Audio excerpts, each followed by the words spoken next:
Perry Ehrlich had his first paying piano gig in a hotel in Yorkton, Saskatchewan when he was 15.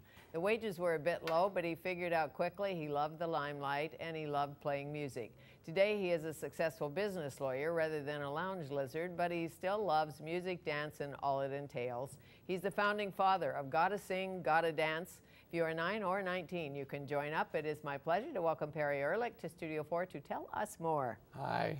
Gotta sing, gotta dance, gotta practice law? You're right. Take me back to your early singing days. Well, playing days. I started piano lessons when I was 8 or 9, and I had a wonderful grade 1 teacher by the name of Jean Adamson who fostered singing in me and love of music. Could you sing or just play the piano? I did both. You did both. Of course you did. And what was that first wage when you were 15, Yorkton, Saskatchewan? You're not going to believe this. It was $1.75 an hour, and I didn't realize that a keyboard player, like when you play dinner music, that you were allowed to take breaks. So I played 5 hours straight. Oh my! Well, see, you probably could have babysat for $1.75. More.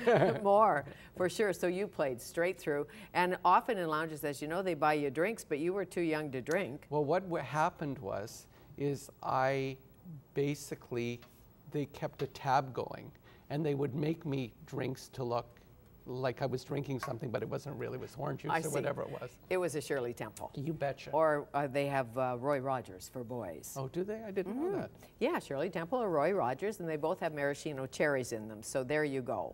Oh. Could your parents play the piano? Were they musical? Actually, what inspired you? Who inspired you? I love my parents, but they're not musical. My grandfather, my mother's father, was a cantor.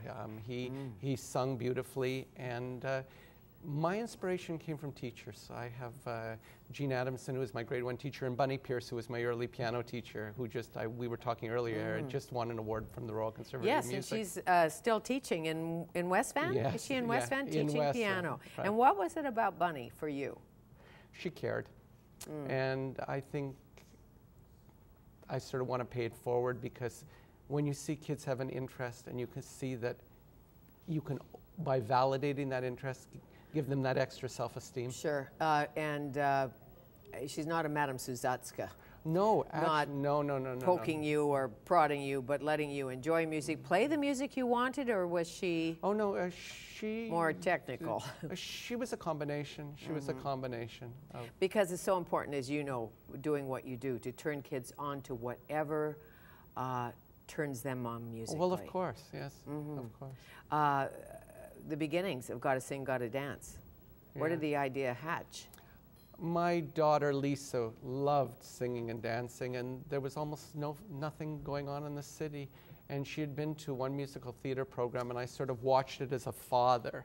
And I sort of took notes, and I thought, well, you know, there's things I don't like here. Like, I like the idea that you bring 60 or 70 kids together and you treat them equally, and you don't give one a big solo and the other one nothing, because they're paying me. Sure. So I took it in, and I taught at one musical theater program for a summer, and I put all my thoughts together and created Gotta Sing, Gotta Dance. You had Glee before Glee. Well, we had Glee clubs. But before Glee, the television Glee, you were Gleeing. That's right. Actually in 1994, with a fellow by the name of Simon Isherwood, who has an amazing musical theater program at Notre Dame High School, we did a group that's called Sound Sensation. And Sound Sensation was Glee. And in fact, those kids have gone on all over. They're in local theater productions. Jamie Armstrong, I don't know if you remember Jamie, she was in How Do You Solve a Problem Like Maria. She was the runner-up for me. And I know the tune. Yeah, you know the tune. How Do You Solve a Problem Like Maria. Don't the tunes bounce in our heads, don't they? Of course. It's something about musical theater, the magic. Well, that's of musical theater. We were talking about the Tonys, and you know, the Fanny in the old days used to walk out of a musical humming the songs. Not so much anymore. I've got to have that job. I really want that job. Okay, let's chorus do line. A chorus line. Yeah, we should do a trivia.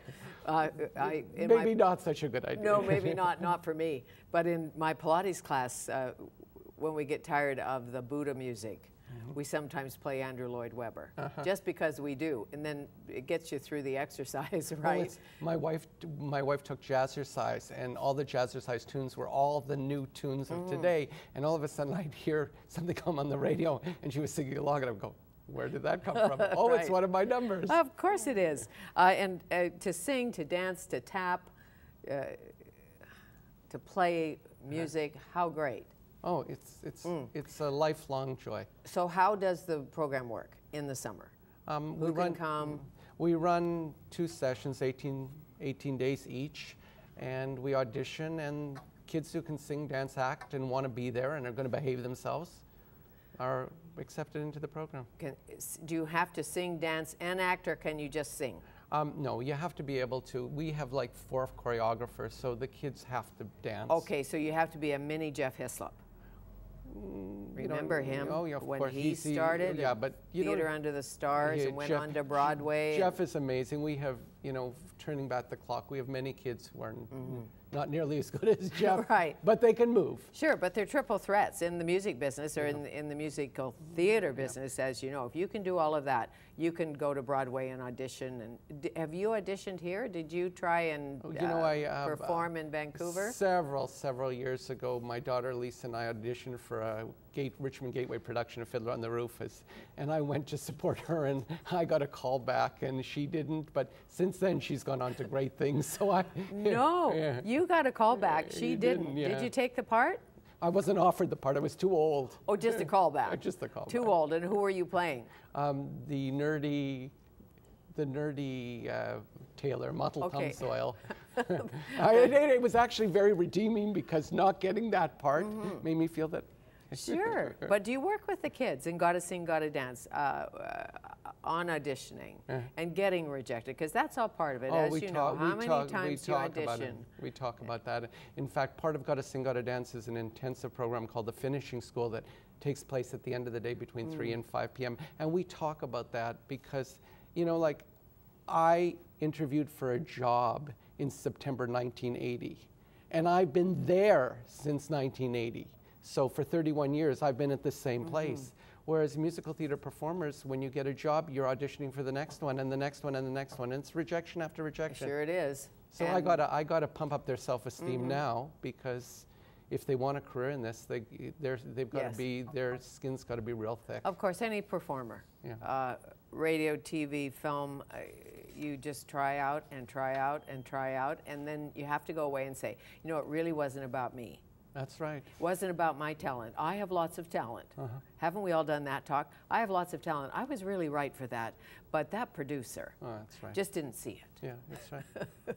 Perhaps. Or they wanted a blonde. Of course. And they did. It's all and they did. Or somebody knows somebody in the back, and somebody's kid is auditioning, and they got the part because dad owns the company. Well, that's true.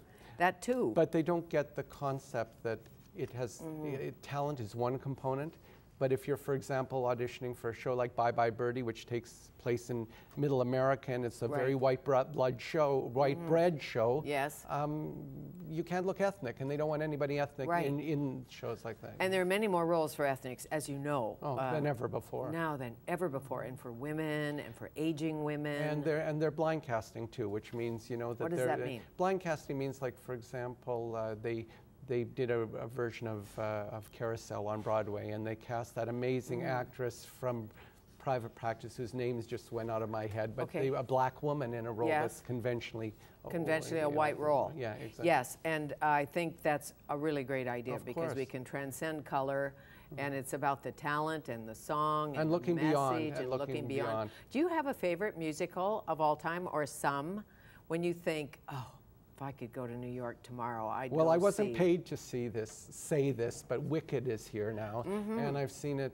Have you seen it? I've seen it 3 times, not here, but I've seen it 3 times before, and it's amazing. It's about what? Well, it's the Wizard of Oz. Dreams. No, it's the Wizard of Oz story with a different take on it. A darker twist, or no, it's like the Wicked Witch wasn't really wicked. Oh, great! So we're off to see the Wizard. And we're off to see the Wizard, and the Wizard isn't such a good guy, and I don't want to give away the amazing. And Dorothy's there. No, not really. It's really about Glinda and Elphaba, the witch, the witches, and who was the good and who was the bad, and you know, a different take. But it's inspiring. Oh, it is. Good, I have to see it. Every kid has an equal opportunity to shine, they say, at Gotta Sing, Gotta Dance. That's important. Oh, it's really important to me because the parents are paying me to have their kid in the program. So it's my individual responsibility to ensure, like I write a show that has 80 or 90 parts, every kid has a speaking part, and if they can handle a solo, they'll get a small solo. If they can't, they'll be doubled up or tripled up. But it's all about their individual progress, so at the end of the day, they can feel fair. And I mean, we've had great kids who are like opera stars who, you know, have sung one line. And the parents came to me and said, one line? You know, she can sing a solo. I said, well, not here. Because this is about the collective, about the team. Exactly. And when you're auditioning and you have a performer who gives you goosebumps, what is the X factor, do you think? You know what? They have something golden in them. That's what does it for me. It's not necessarily the singing. It's that you see that they're just such a warm person that they, you know, it's all there. Yes, I was at a fundraiser last night at Tojo's for Japan, and Jan Arden sang and the Canadian tenors sang, and it was amazing because they're all at the top of their game and so different as the way they perform, of course. And of course, Jan Arden said, well, how do you follow the Canadian tenors doing what I do? You know, but she did. Well, let me give you an example. There's a member of the Canadian tenors, is a fellow by the name of Fraser Walters from Richmond. I met his parents. Okay, they're wonderful people. And at the Olympics last year on Robson Street, my group Showstoppers performed before the Canadian tenors. Fraser came up to me and said, hey, your kids were great. Well, that's a guy you want to go for because... No kidding, and the dad sings in the Welsh choir, I think. So there's music in the family, and one of the brothers is on sports with Danny Russell. So he was thinking about hockey, but he was there last night too. You see, but Yorkton, Saskatchewan, that's a hockey town. And how? Yorkton Terriers. Right. But you weren't into athletics, or you just preferred piano, or how did that work out? Well, first of all, when you go to school in the prairies, you skate, you're involved in everything. Did I do everything? Yes. Was I good at anything? No. But I tried. I tried. And law. When did it call you? I know you sold carpets somewhere. Oh, yeah, I did. So you had a few incarnations. You know what? I was in school, and I knew that I had to make a decision quickly about what I wanted to be. And I got into law school. I got a great LSAT score, and I got into law school, and I just love doing what I do. Why business law and not entertainment law? Well, I guess entertainment law, in a sense, is business law. But it is, and I do have some entertainment law clients. You know, it's work. I enjoy the work, and people don't realize, they say, because they're acting for somebody who's on this TV series or that TV series, they think that they're doing something really special. Well, you never speak to them. You never talk to them. You're talking to their business managers. Of course you are. And they're buying property and selling property and acquiring shares of businesses and having you review contracts. It's all the same stuff. And in the summer, you turn into an impresario. Yes, well, that's what they say. You do. Well, that's you do. How great is that? Can you imagine your life without music? Without these kids, without musical theater? And when I say kids, 9 to 19, right? Right. How do children or youth, teens apply? Well, Gotta Sing, Gotta Dance. They just call the Jewish Community Center, go online to our website, complete an application form. We have a few spaces left. We get started 3 weeks from today or tomorrow. Really? Yeah. And during the course of the summer, lots of rehearsal. Oh yeah, we go 9 to 3 we go 9 to 3 for 18 days in July, 9 to 3 for 18 days in August, and we produce a 2.5-hour show that has a full show, 2 hours long, 30 dance numbers. How great. Yeah. Maybe one year you can do the Book of Mormon. The Book of Mormon won the best musical. I'll have to clean, from what I understand. I shouldn't have told you, probably PVR'd it. Yeah, I did. But from what I understand, I'd have to change a lot of the words because they're not all politically correct. Oh, they're not? No. Well, I guess you have to think about that. You can do Music Man. Well, what I do is I write an original show. Oh, so always? Always. And what it is, and then I can do, like we're doing this summer, we're doing everything from Stevie Wonder to Songs from Annie. How fabulous. Yeah. I guess I'm too old. Sorry. Well, thanks. It's been I'm so much used to fun. rejection. Oh, it's me too. Thank you. Bye-bye. Perry Ehrlich, Gotta Sing, Gotta Dance. He's a business lawyer with a creative heart.